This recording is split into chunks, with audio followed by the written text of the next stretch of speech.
कहाँ बैठा भाई?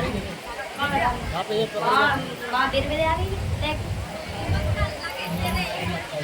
मुझे अकल बेची कह रहे देख हमें डाल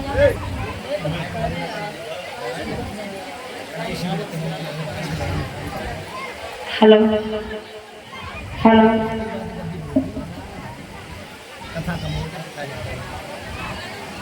उसी समय ब्रह्मपुत्र नारद से कहा, राजन कहिए प्रभु कैसे घुसो? बाबा जी तुम बहुत अच्छे समय पे आए हो। और जवाब दिया क्यों? क्योंकि हमारे महल में एक सुंदर कन्या ने जन्म लिया है। क्या कह रही हो राजा? सुंदर सी कन्या ने जन्म लिया है जी, इसलिए खुश हो रही हो? और क्या महाराज? तुम्हारी बेटी को नामकरण संस्कार होगा में? अब वही ना है, तभी तो कह रहे ना हो तो एक काम करो ना, जहाँ जाता कहीं संकल दक्षिणा बनाओ आ जाते बिटिया कहाँ है? जाए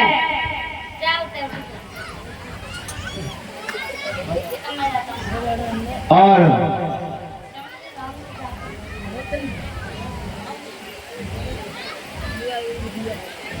राजन बिटिया तो बहुत नहीं की नजर मारा है का? जब है तो है, सुंदर नहीं होती तो कैसे कह देते? राजन जब तुम्हारी बेटिया ना अंधेरे में ही तो करते करीब इतने सुंदर है। और नाम रखवा रहे ना वो। उसी समय राजन के कहने पर ब्रह्मपुत्र नारद ने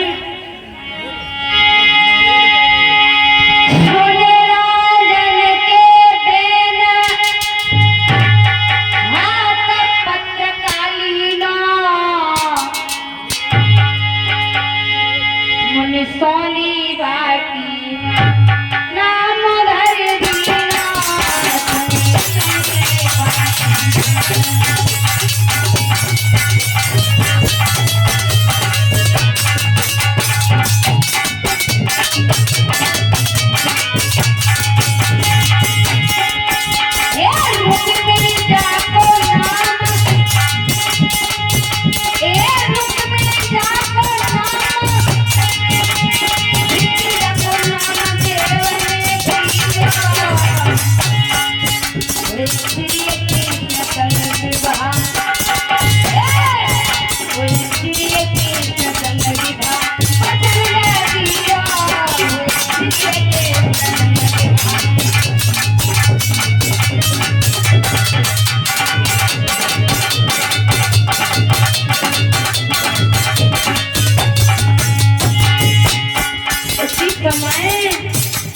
महाराज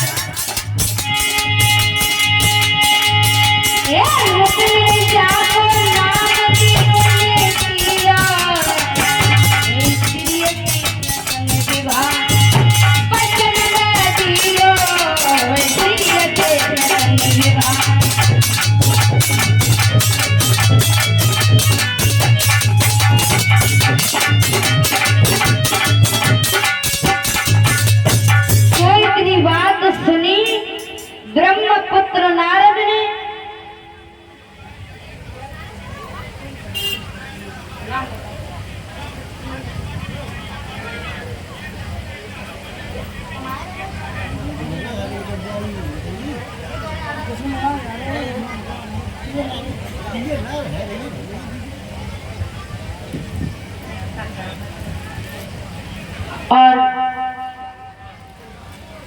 और ये श्रीमान ब्रह्म प्रकाश उनकी धर्मपत्नी, ये हमारे लिए एक सूट और हमारी सुपुत्री के लिए सूट, इन्होंने हमारा बहुत बहुत सम्मान किया। भगवान से आशा और आकांक्षा है कि ऐसे दानदाताओं के घर आंगन में हमेशा के लिए धन दौलत की वृद्धि बनी रहे। बोलिए गोविंद भगवान की।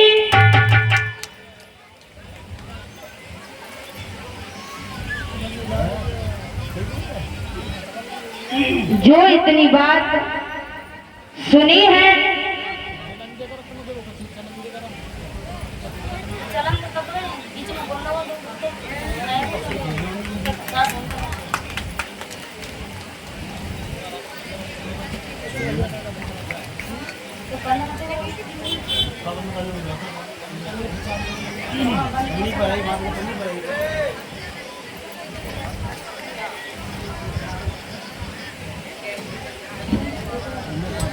बनी रहे। बोलो गोविंद भगवान की। जो इतनी बात महाराज भीष्मक ने सुनी,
लिपटने के बाद और इधर रानी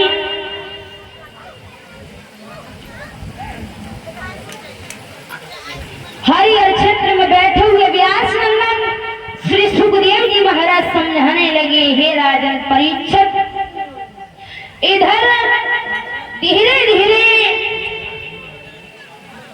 रुक्मिणी जो थी बड़ी होती जा रही हैं। जैसे ही बड़ी होती जा रही हैं तो कितनी सुंदर रुक्मिणी है।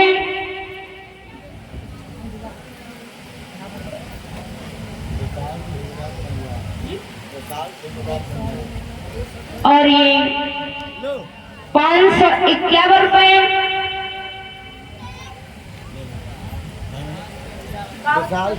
पंजाब विशाल विशाल।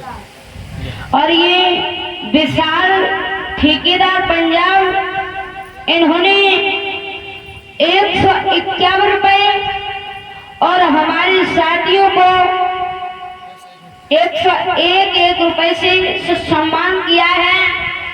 भगवान से आशा और आकांक्षा है कि ऐसे दानदाताओं के घर आंगन में हमेशा के लिए धन दौलत की वृद्धि बनी रहे। बोलिए गोविंद भगवान की। हरिहर क्षेत्र में बैठे हुए व्यास नंदन श्री सुखदेव जी महाराज समझाने लगे, हे राजन परीक्षित, बड़ी ही सुंदर कन्या है। और कैसी कन्या है?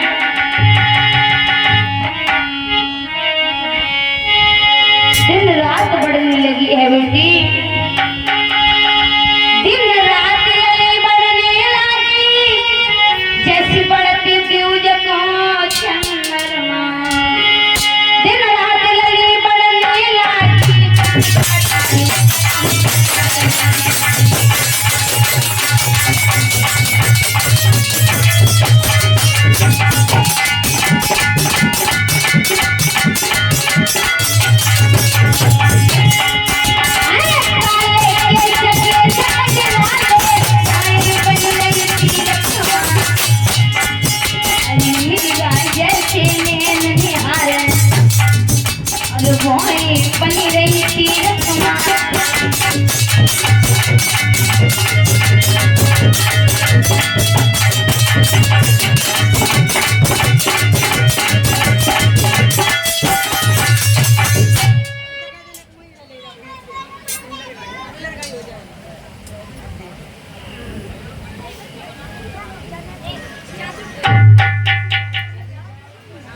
शांति स्वरूप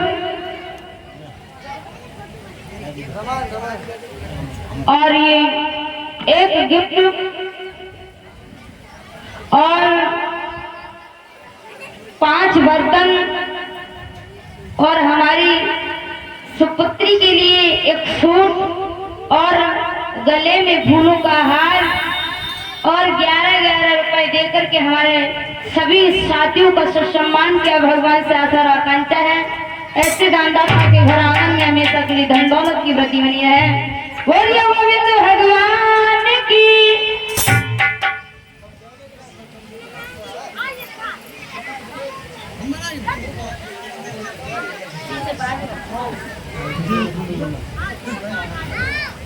हरिहर क्षेत्र में बैठे हुए व्यास नंदन श्री सुखदेव जी महाराज समझाने लगे, हे राजन परीक्षित, धीरे धीरे रुक्मिणी बड़ी होती जा रही है। तो एक दिन मैया ने कहा, हे स्वामी, तुम तो दिन और रात महलों में रहते हो और तुम्हें किसी बात की खबर नहीं है। और बोले,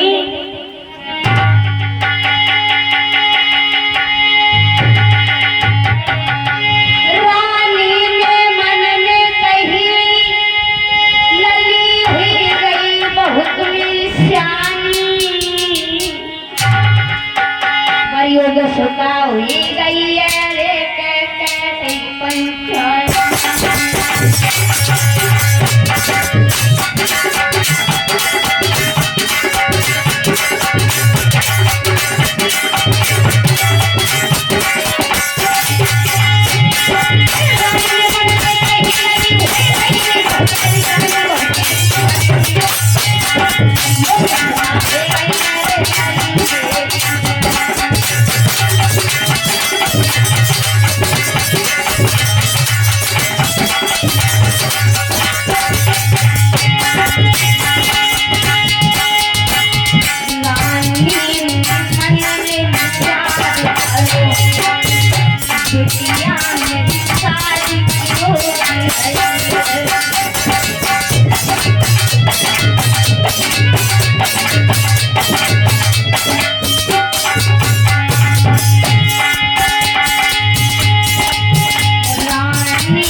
हो चुकी है। उसी समय महाराज को आते हुए देखा तो रानी कहने लगी, स्वामी, हमारी बेटी के लिए कहीं घर वर की तलाश करिएगा। उसी समय आते हुए स्वामी को देखा, बड़ा ही सम्मान किया, सुस्वागत किया। करने के बाद इधर हरिहर क्षेत्र में बैठे हुए व्यास नंदन श्री सुखदेव जी महाराज समझाने लगे, हे राजन परीक्षित, तो एक दिन रुक्मिणी अपनी सहेलियों के साथ में डोका में चुनी का खेल खेल रही हैं और बोली, रहना कौन दीदी? देखो, बोलो। हम एक तुम खेल खेलेंगे। कौन सा? डोका में चुनी का। अच्छा। जो दिख जाए हाँ, वही चोर हो जाए। ठीक। डोका में चुनी का खेल खेलने लगी तो उसी समय दूसरी सहेली कहने लगी, बहन तुम इतनी सुंदर हो, हम जहाँ डुबक जाए तब तुम अंधेरे में उजियाला कर देती हो, इसलिए हम तुम्हारे साथ डोका में चुनी का खेल नहीं खेलेंगे। धीरे धीरे समय व्यतीत हुआ तो एक दिन सारी सहेलियां जंगल में पहुंची और जब जंगल में पहुंची उसी समय सारी सहेलियां आपस में बातें कर रही, बोले है ना हमारी ससुरे में ऐसो हमारी ससुरे में वैसो। चलो रुकमणी बोली गए पैरा जा तुम झूला झूलना आई हो क्या ससुरे की बातें करना आई हो? तो तुम्हें कौन से दुख हो रहा है? हम आपस में बातें कर रही हैं ससुराले की, तो तेरी कौन सी बातें जानना का पीर हो रहा है? देखो हाँ यहाँ ससुरे की बातें ना होगी, यहाँ झूला झूला। तो जरूर तो तू शादी करा लेती, यहाँ कौन सी है? तब तक सहेलियों ने जवाब दिया काय रुकमणी और बोली कि बिटिया बोली कि तुम हमसे 5 वर्ष बड़ी हो और तुम अपने पिता से कहो कि हमारा विवाह कर दें, और जवाब दिया है कि तुम चंद्र बदन उजियारी हो, चंद्र बदन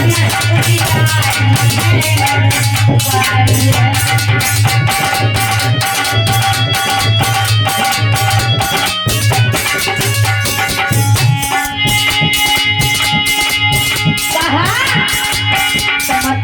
चंद्र बदन उजियारी हो फिर क्यों कुआरी हो, चंद्र बदन उजियारी हो।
तुम्हें जा से का परेशानी?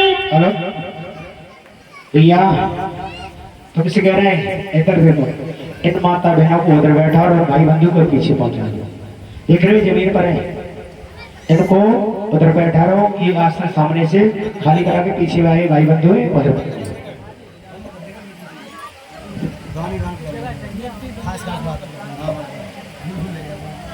हरियर क्षेत्र में बैठे हुए व्यास नंदन श्री सुखदेव जी महाराज समझाने लगे, हे राजन परीक्षित, वहां से सारी सहेलियां घर आई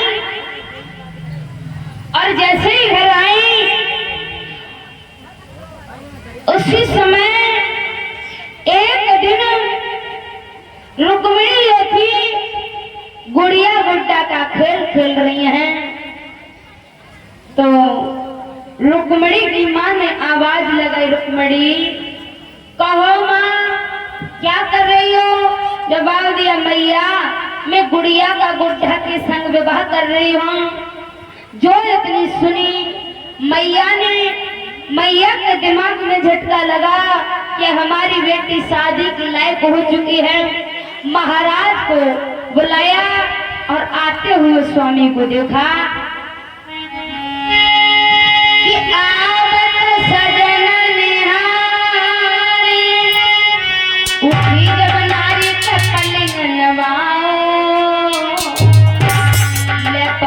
ढोर प्यारी रे वचन फरा।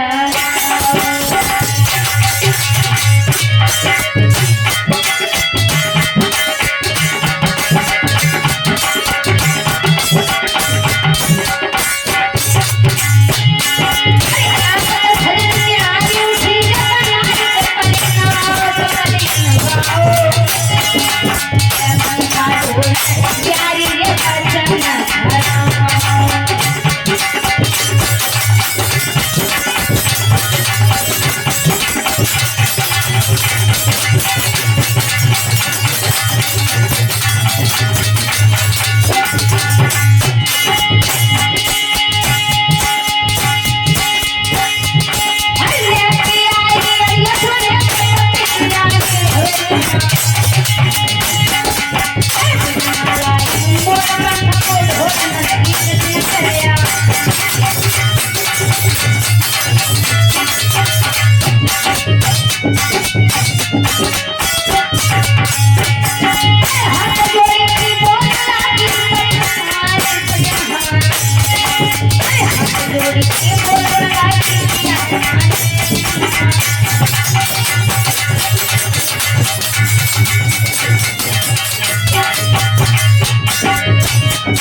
उसके बाद में हाथ जोड़ के जवाब दिया, स्वामी हमारी बेटी शादी के लायक हो चुकी है, उसके लिए कहीं घर और वर की तलाश कीजिएगा।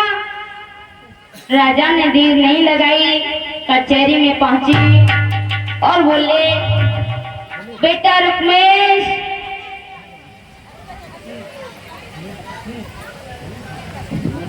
क्या कहते हो? देखो बोलो।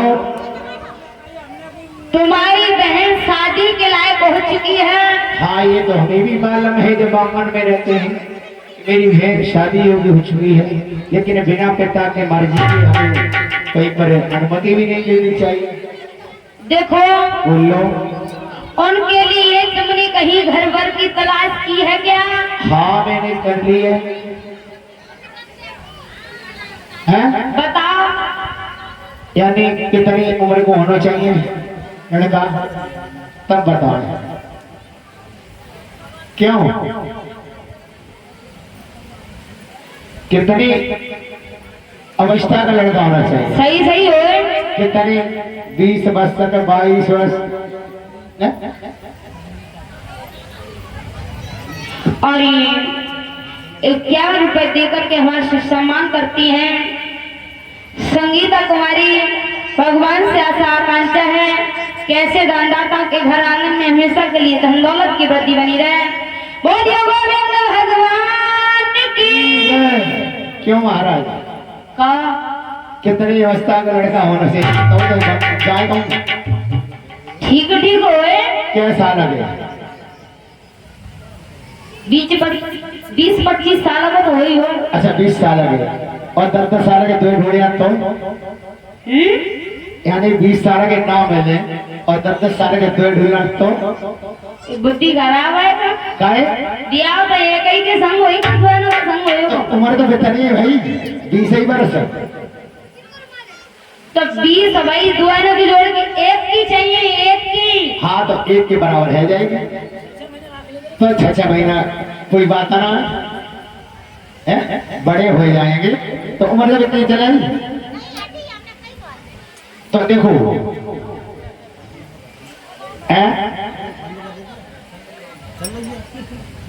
महाराज लड़का तुम्हें देख लिया है, बहुत सुंदर है, बलवान है, सूर्य का बाहर सूर्य। देखो हाँ हाँ तब तक उससे छोटे को बुलाया, जवाब दे लल्ला। बोलो। तुमने कहीं अपनी बहन के लिए वर की तलाश की है क्या? हाँ मैंने कर ली है पिताजी, तुम्हें चिंता है उतनी चिंता हमें है कि हमारी बहन विवाह योग्य है। मैंने बहुत अच्छा सुंदर देखा है पर मैंने नाम सुना है बता कौन? द्वारकाधीश कन्हैया नाम सुना है। जो इतनी बात सुनी, जवाब दिया, बेटा तुम्हारी आत्मा और हमारी आत्मा सेम है। तुम्हारे जो मन में चल रहा है और हमारे मन में चल रहा है वो स्वयं है। जो इतनी बात कही,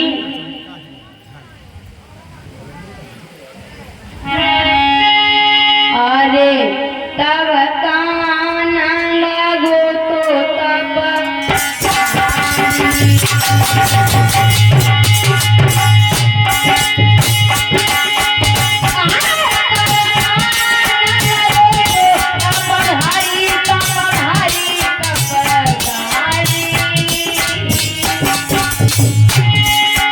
और कारण रूपी बेटा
सारी तब तक रुकम आ गया और बोला पिताजी क्या बात है?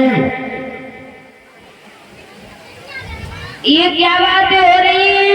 कुछ नहीं, शादी की बात हो रही है। शादी की बातें हो रही हैं तो क्या बातें हो रही हैं? किसके लिए? उस कन्हैया के लिए? हाँ बाबुल। आओ। और रुकुम ने जवाब दिया, सोने बाबुला के देना सुनता है नैना, कई समझ आई सबराजन ने सिर मोहर रे सुतपाल नजर मोए।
तुम्हारा साला दूल्हा बनाएगा। जो इतनी बात सुनी तो पिताजी कहने लगे महाराज भीष्म, बेटा तुम्हारा दिमाग तो ठिकाने पर है। अरे हमारे दिमाग की बात कर रहे हो तो अपने दिमाग की बात कर रहे हो, है? तुम्हारी बुद्धि पूरी हो चुकी है इसलिए तुम दूसरे को बता रहे हो।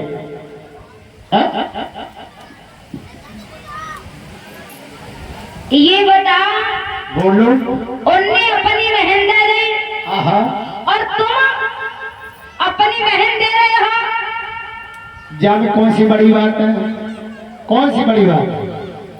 रिश्ता जानबूझ के जमाने में चल रहा है। जवाब दिया महाराज, ऐसी अगर बहनें देखी जाए तो शादी ना होवे। आसू पिताजी हम शादी करेंगे तो महाराज शिशुपाल के साथ करेंगे जो जरासंध के रहने वाले हैं। और जवाब दिया, जरा जो इतनी बात सुनी, जैसे ही चंदेली के रहने वाले महाराज शिशुपाल के लिए तैयारियां करने के लिए आरंभ हुए तो महाराज भीष्म नेत्रों में आंसू लेकर के बोले, बेटा मुझ पर बुढ़ापा है और ब्रह्मपुत्र नारद ने क्या कहा था। और बोले,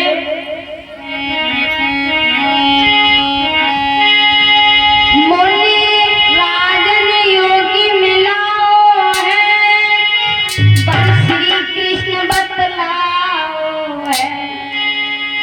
वो मेरे भाग्य की निशानी है जो मोए उन्हें।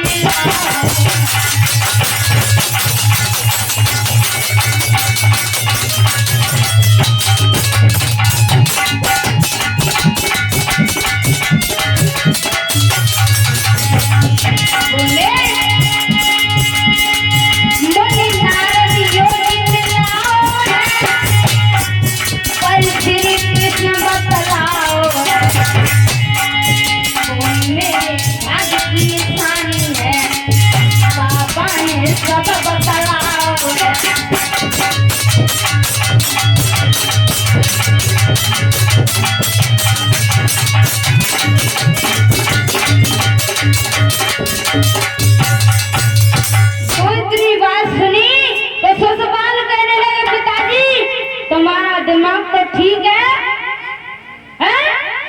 उसके साथ हम शादी हरगिज नहीं करेंगे। तुम्हें नहीं मालूम पिताजी? बोले,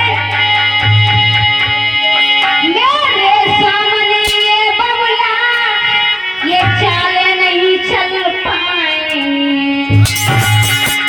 ये शादी पक्की होगी तो चलवा।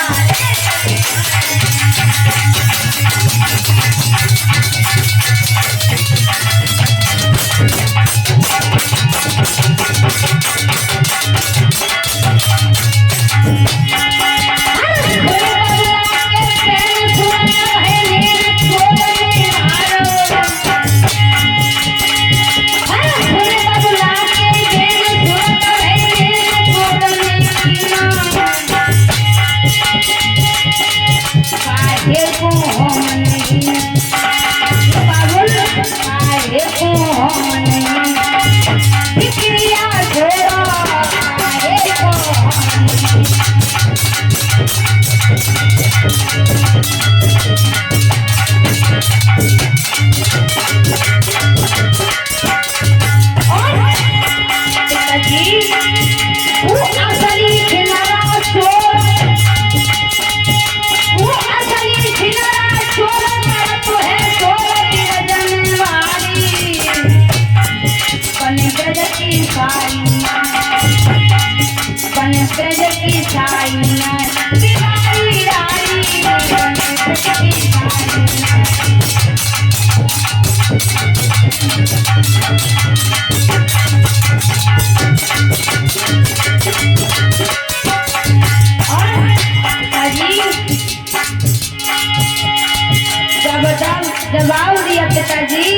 सुनो